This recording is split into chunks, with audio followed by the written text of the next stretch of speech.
brought up what was component of our next question about what kind of documentation that you provide to patients considering ortho-K or myopia control. And I thought it was interesting that you said you don't send them the research, because I feel like the natural inclination is to just bombard them with the science, right? Yeah, right, So I right. was hoping you could go more into that about why Yeah, specifically you're not just like, sending them the science and the research. Because I think the common conception of it is that the patients are going to find this on their own.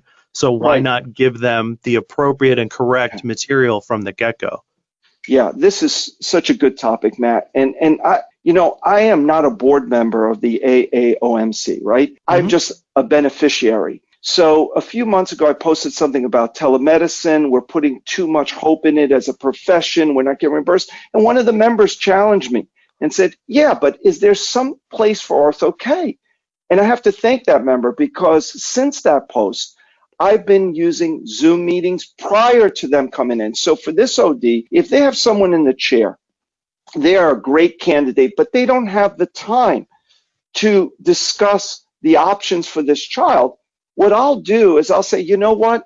Right now, we're just going to update Johnny's glasses, but why don't we set up a meeting with you and your husband or you and your wife? There's no charge for that, to see if any of these options are good for your child, because then I take away the time constraint.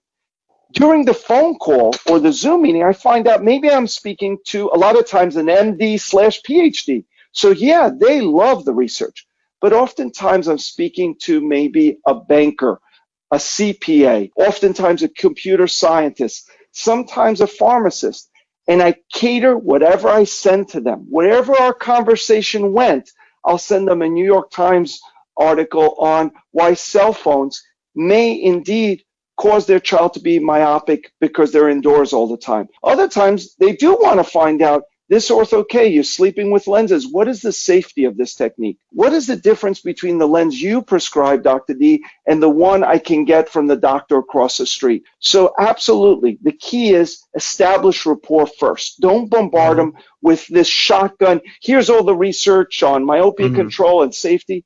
Cater the discussion to what the parent is most interested in.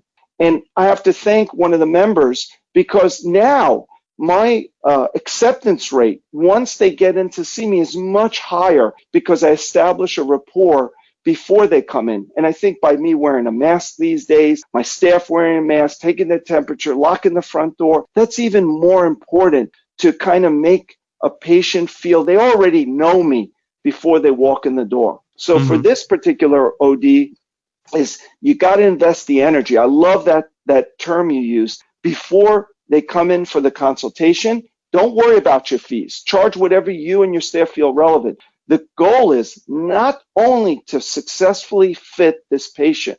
The goal is, after they're fit, they're going to rave about you to their friends and Hmm. family.